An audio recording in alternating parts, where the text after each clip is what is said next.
Welcome to the Dryer Vent Safety Council podcast. Glad you stopped by. Today we're looking at a service call that sounds completely backwards. That's because it is. Why is there water inside my dryer? Think about that. A clothes dryer has one fundamental job: remove water from wet laundry and send that moisture outside.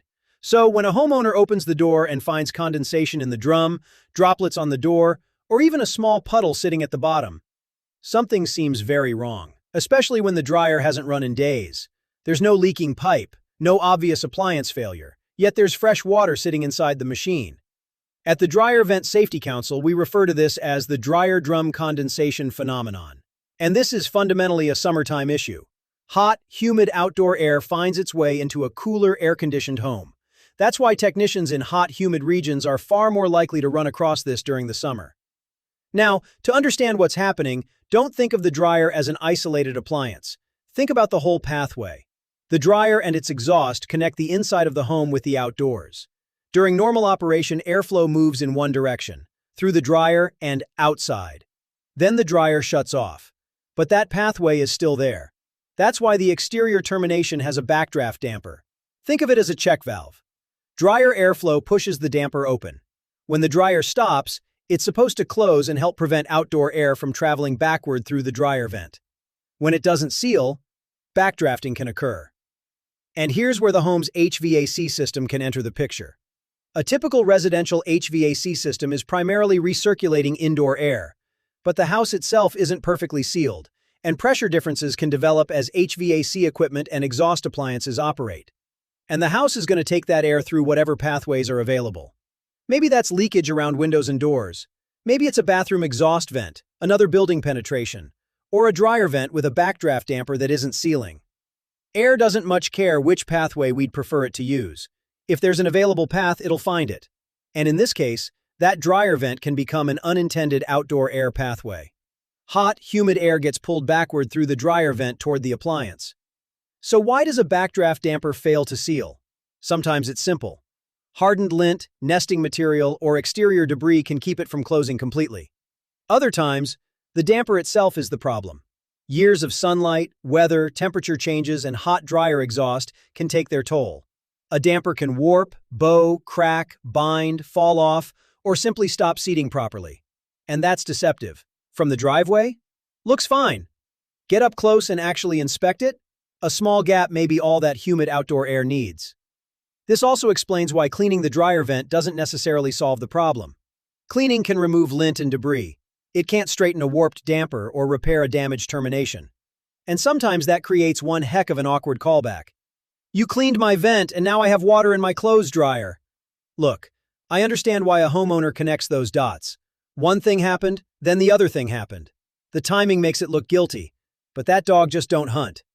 But, actually, let me say that a little differently. Sequence isn't necessarily cause. A defective exterior damper still needs to be diagnosed on its own. Don't let the timing talk you into the diagnosis. So how does humid outdoor air become liquid water? Dew point. Now don't let the term make this sound more complicated than it is. Picture a cold glass of iced tea sitting outside on a humid summer afternoon. Pretty soon, water forms on the outside. The glass isn't leaking. That water came from the air. When humid air encounters a surface cold enough to cool that air to its dew point, some of the invisible water vapor condenses into liquid. And a cool metal dryer drum can do the same thing. Let's put some numbers on it. Suppose it's 84 degrees outside with a dew point around 70 degrees. Inside, the air conditioning keeps the house at 68. The dryer hasn't operated for hours, so its metal surfaces have cooled toward that indoor temperature. Now humid outdoor air gets pulled backward through a damper that isn't sealing and reaches a dryer drum around 68 degrees. The incoming air has a dew point around 70. The drum is colder than that. That's the whole equation. Moisture begins condensing on the metal. At first, maybe it's just a film.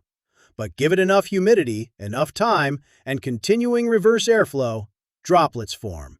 They run down the drum. Eventually, they can collect at the bottom. The dryer didn't create the water. It became the cold surface where moisture from the outdoor air condensed. That's also why this is seasonal. During hot, humid summer weather, outdoor dew points can rise above the temperature of surfaces inside an air-conditioned home. You need 3 ingredients: hot, humid outdoor air, cool indoor surfaces, and a pathway connecting them. That's it. Now, there's a very temporary measure that may reduce the symptom. Opening the dryer door allows the drum to circulate more freely with conditioned room air instead of remaining a relatively enclosed cavity at the end of the dryer vent. Under some conditions, that can reduce condensation inside the drum. But, and I want to be clear about this, leaving the dryer door open is not a repair, and the Dryer Vent Safety Council does not recommend it as a remedy. At most, it's a temporary measure until the underlying problem is corrected. If water has already accumulated, running the empty dryer on a heat setting for a short period can evaporate that moisture and exhaust it outdoors. Again, that handles the water. It doesn't fix what caused it.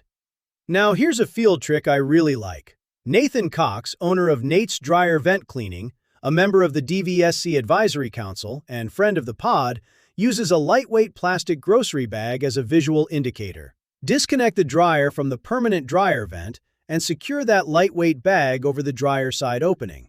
Then watch it, particularly as the home's HVAC system cycles. If a pressure difference is pulling outdoor air backward through the dryer vent, the bag can inflate. Simple and useful, because now you're not guessing which way the air is moving, you're seeing it.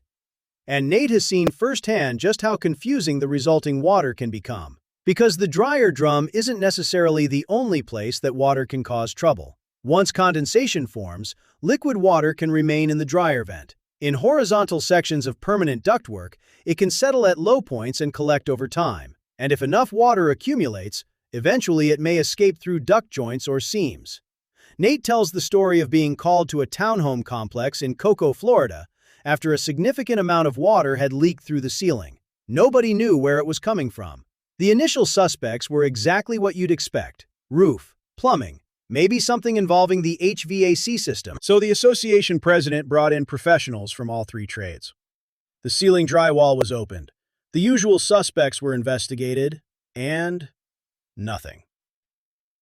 Eventually, the evidence pointed somewhere much less obvious. That's when Nate got the call. The source of what looked like a conventional building leak was ultimately traced back to water in the dryer vent. And Nate has encountered this problem many times. That's a great field lesson. When water shows up in an unexpected place, sometimes you've got to stop looking at the obvious and follow the pathway. Otherwise, you can spend all afternoon chasing ghosts.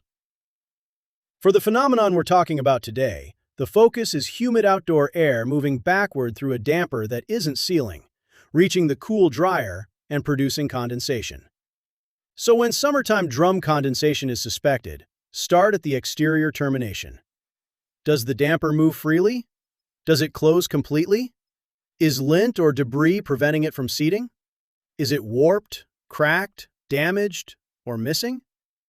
Then follow the dryer vent and look for low points where water may have collected. Because the objective isn't simply to find the water, it's to understand how it got there. And that brings us back to the question that started this whole thing. Why is there water inside my dryer? Once you understand what's happening, the mystery starts to disappear. It's summertime. The outdoor air is hot and humid. The home is being kept cool by air conditioning. The exterior backdraft damper isn't sealing properly. Pressure differences within the home allow that humid outdoor air to find an available pathway through the dryer vent and travel backward toward the appliance. When that humid air reaches the cool metal dryer drum, the surface temperature can be below the dew point of the incoming air, and invisible water vapor becomes liquid water. That's the dryer drum condensation phenomenon. The important lesson isn't simply how to get rid of the water, it's understanding why it formed in the first place. Check the backdraft damper. Consider the temperature and humidity conditions. Determine which direction the air is actually moving. And remember Nate's simple plastic bag technique when backdrafting is suspected. Sometimes the strangest service calls become pretty straightforward once you understand the physics behind them. So when water shows up where it seemingly has no business being, don't guess. Think about the season. Think about dew point. Think about airflow direction. Measure, inspect, diagnose, then address the actual cause. That does it for this episode of the Dryer Vent Safety Council podcast. Until next time, happy drying.